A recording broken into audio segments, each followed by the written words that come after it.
Welcome to our 22nd episode of the EasyCare Paint Podcast. I'm your host, Dan Reed. And I'm Sean Henson. This is our 22nd episode. This is our fifth video episode, which is amazing. Mm-hmm.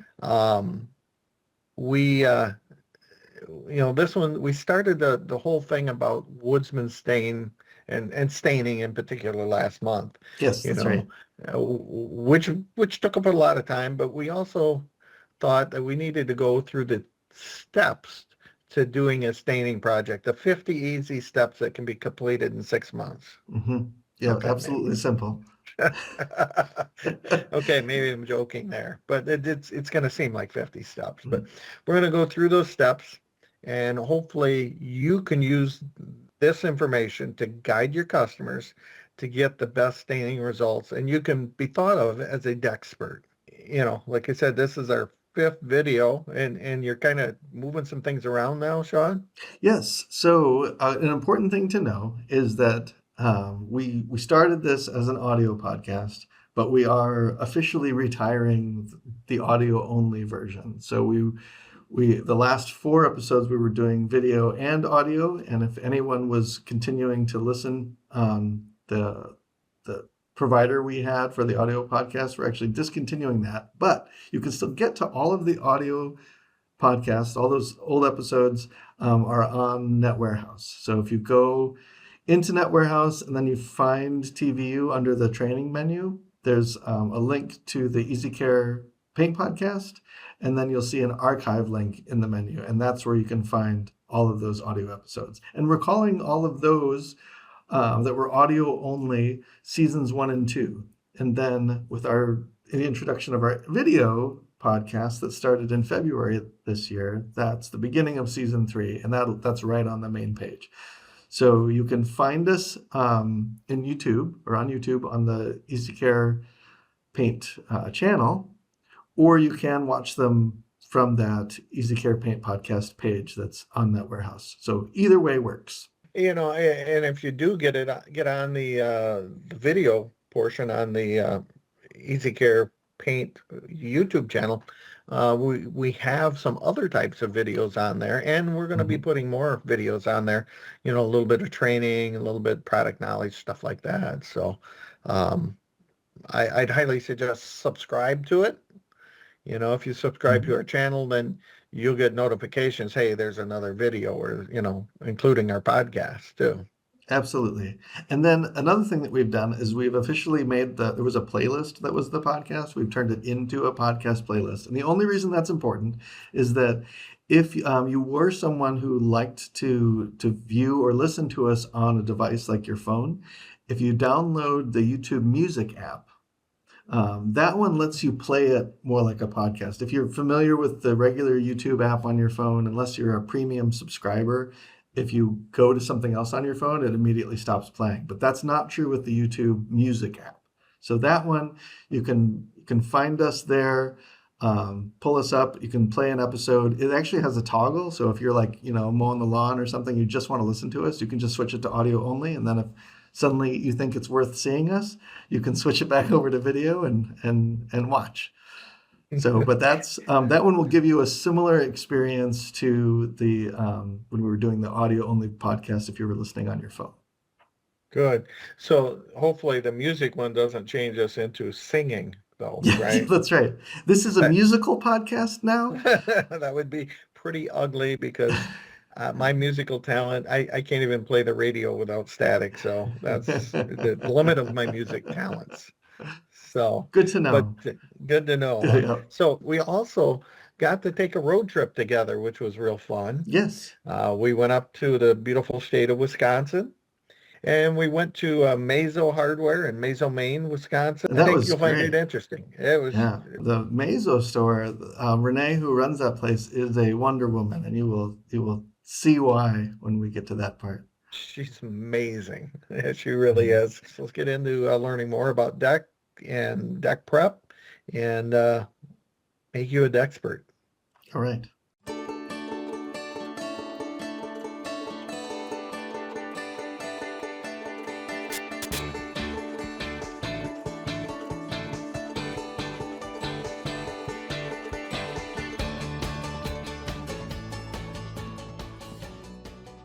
Okay, so before we talked a little bit about like the wet test.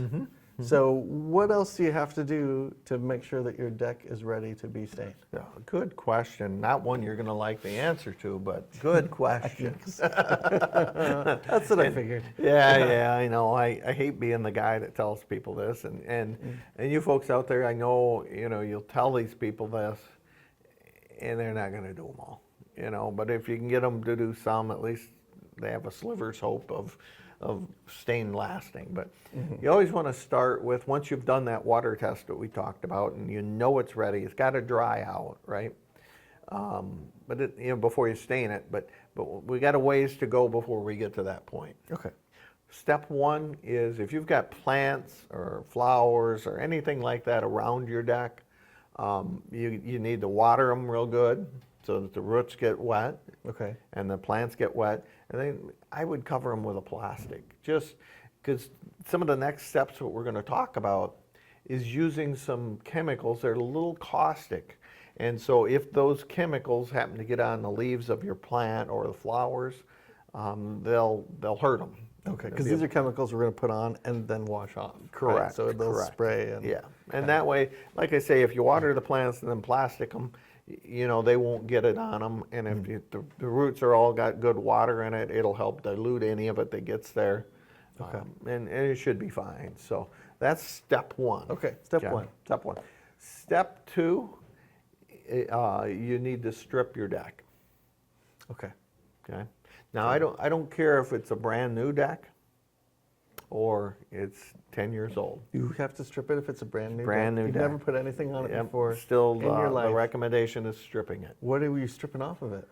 Well, you're getting any mill glaze or anything like that out. Oh, You're what's trying the to mill mill glaze. glaze? When they cut wood and all that, it just gets down in there, or maybe a blade is not sharp, and it makes the wood so it's not gonna. It's got like little burn marks in it, or Right. things like that. Okay. So, but do that, strip it.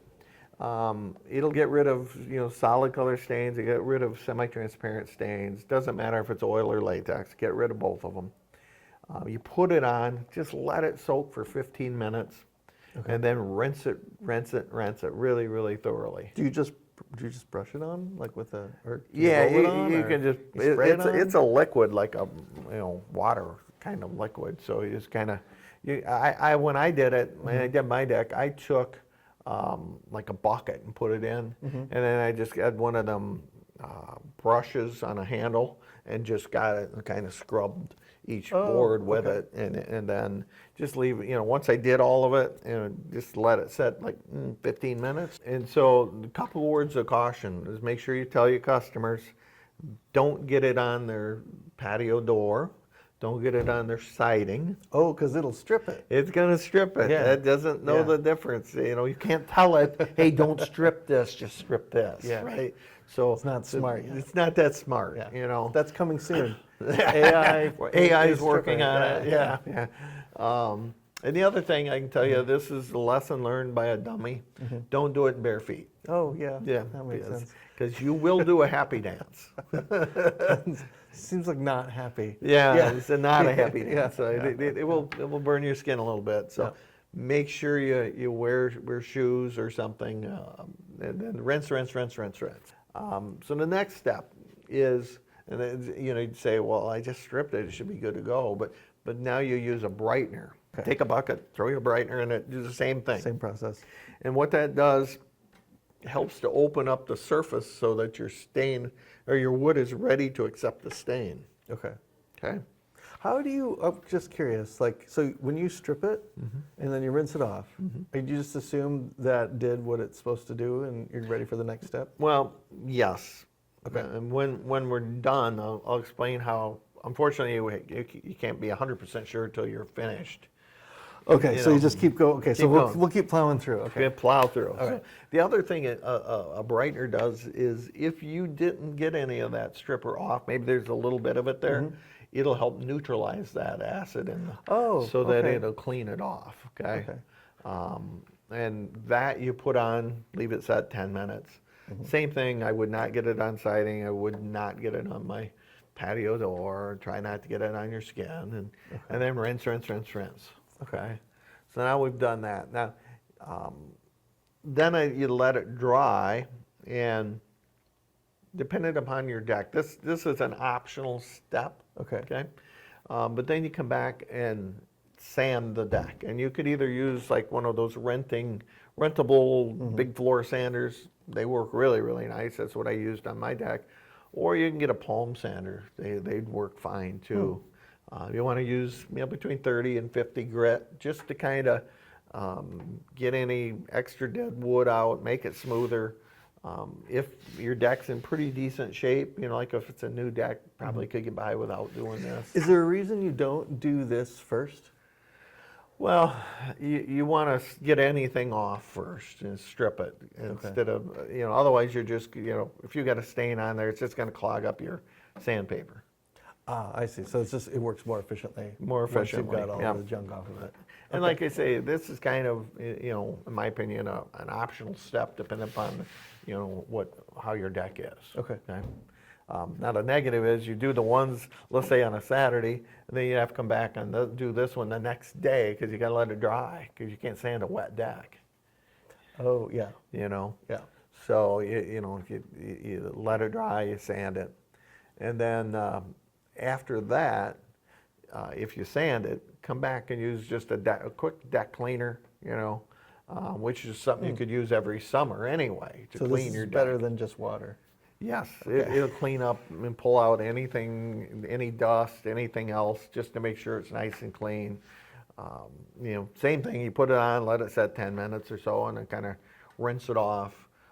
If you want to use a power washer, you can.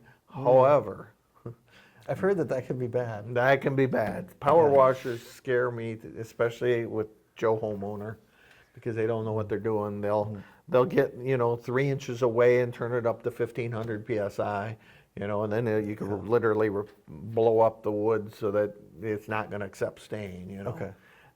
So I don't feel you need to use one, but you can. Just like a reasonable spray head on your hose. That's all I'd ever use. But I mean, you can if you want to use a pressure washer. Don't exceed 1200 psi, and make sure you stay back at least a foot or more.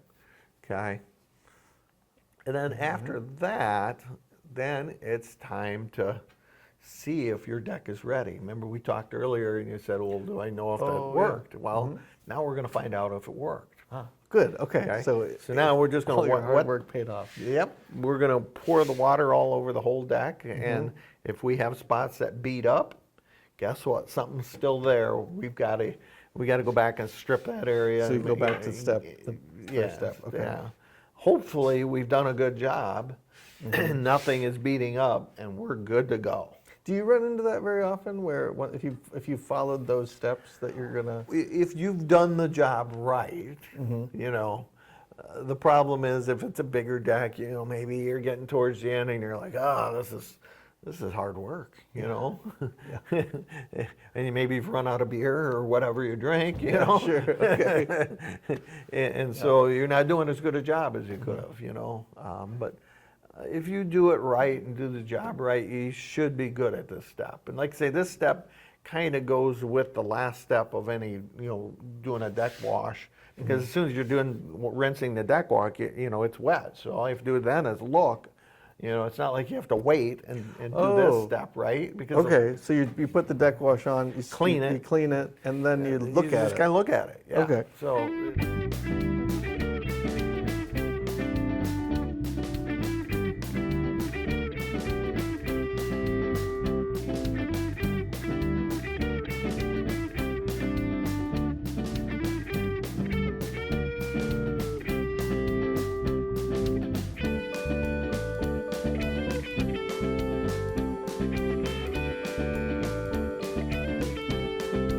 Finally made it to Mazomanie. So we're at Mazo Hardware. Let's go inside and take a look and see what they've got going on in here.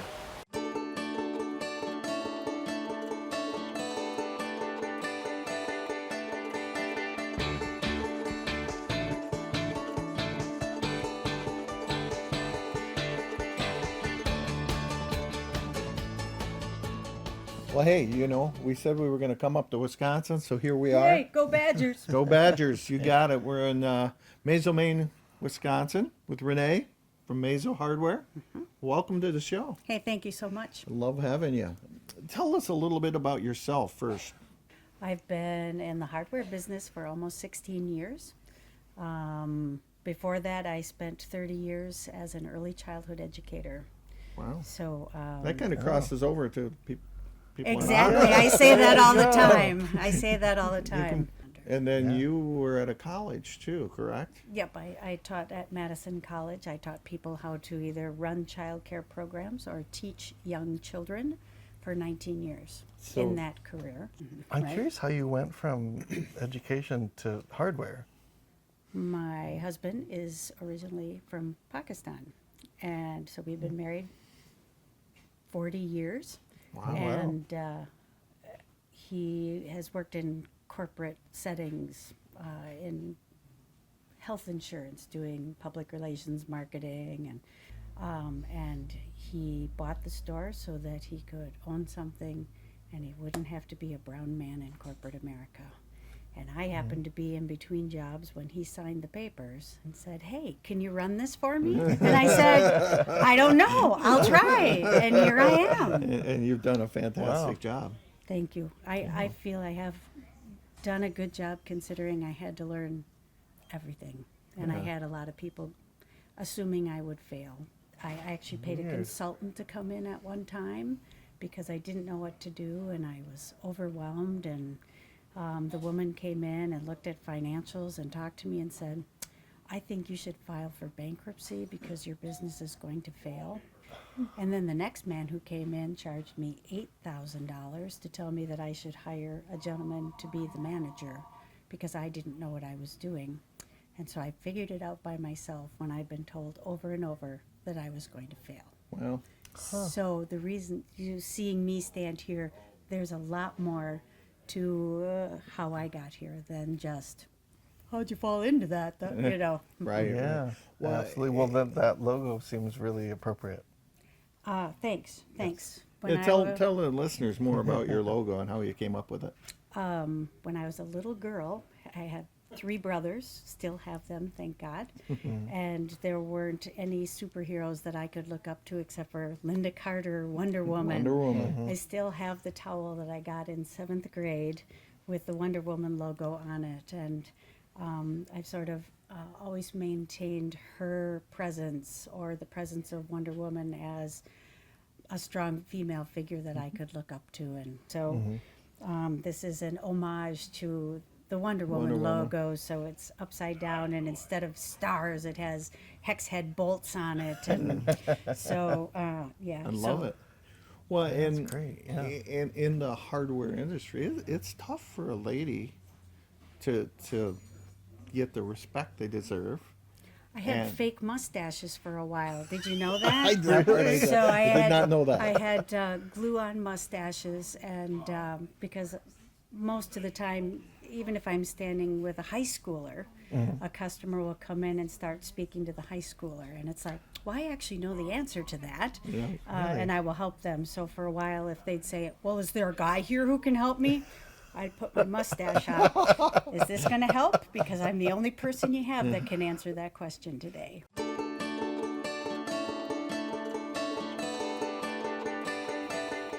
All the Milwaukee, yep. I have people who come in from Madison and all sorts of different places to purchase Milwaukee tools. So you guys sell stains too. Correct. You got any interesting stain stories or maybe deck stories? Well, my favorite is every time the phone rings and somebody would like to rent a pressure washer.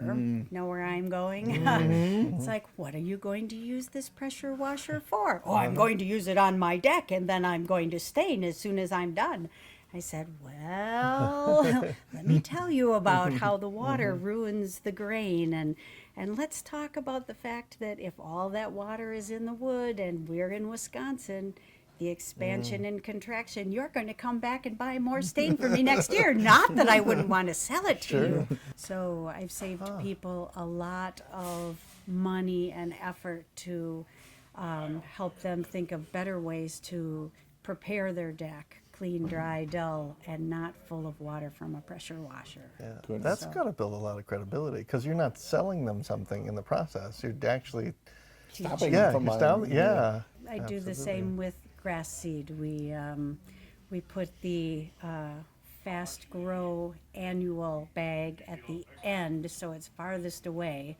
And I've taught everybody here to say, "Oh, so you'd like to buy grass seed from us again next year?" What do you mean? I said, "You picked the least expensive bag, but it's because it's an annual mixture, and you won't be able to have it come back next year." So So what did you do to make yourself knowledgeable about so many different areas? I figured out who the professionals were. Oh, you're a plumber, so tell me about this. When I go to markets, I'm not only shopping, but I'm saying, all right, so I had this customer come in and they were discussing, whether product A or product B was going to be better.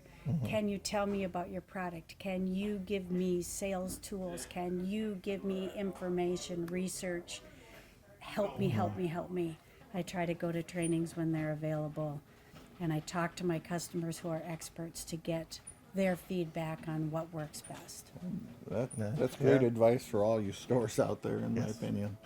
You're one of the queens of social media as far as stores out there. I got probably a handful I consider really, really good at it, and you're one of them. Tell us, a little about that, how you come up with some ideas, what got you into it. I understood that it was important that people understood who I was and what this store was about. Right. And it's about supporting community.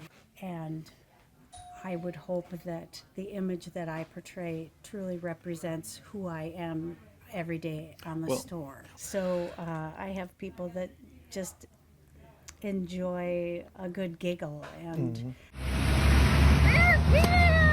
We've got a whole semi-load of wood pellets. if I can give a laugh to somebody. I've had several friends who, a sister-in-law battling cancer and other people whose spouses were ill or children were totally disabled, and I think of, We've got t-shirts.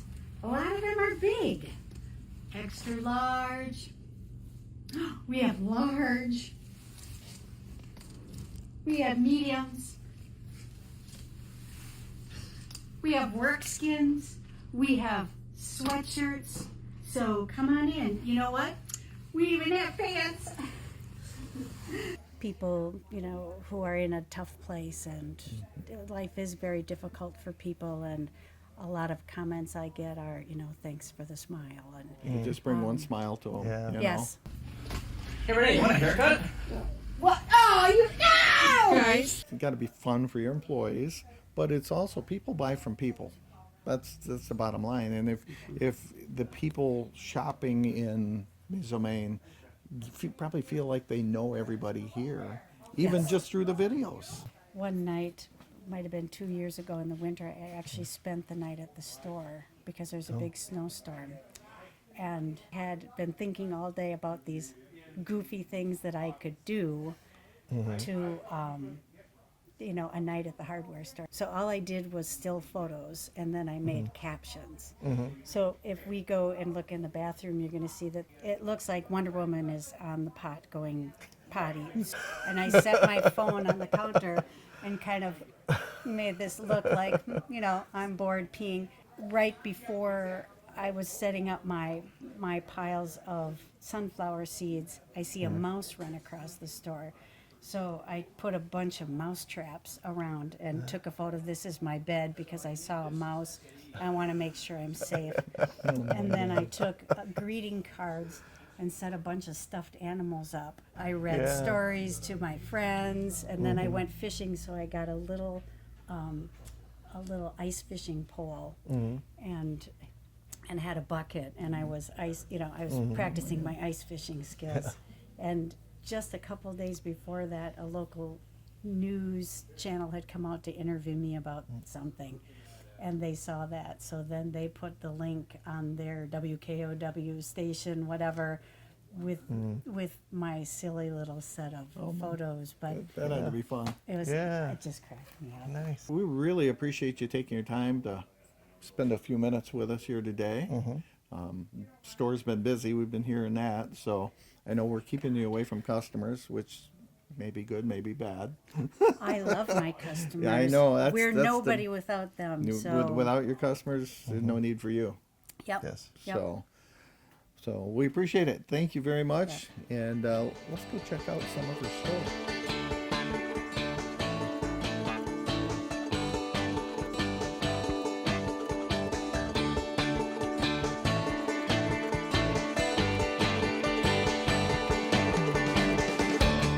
So we're back from Wisconsin. Hopefully this was a good podcast for you guys. Our trip, I thought our trip was really good. They're what make up our True Value family.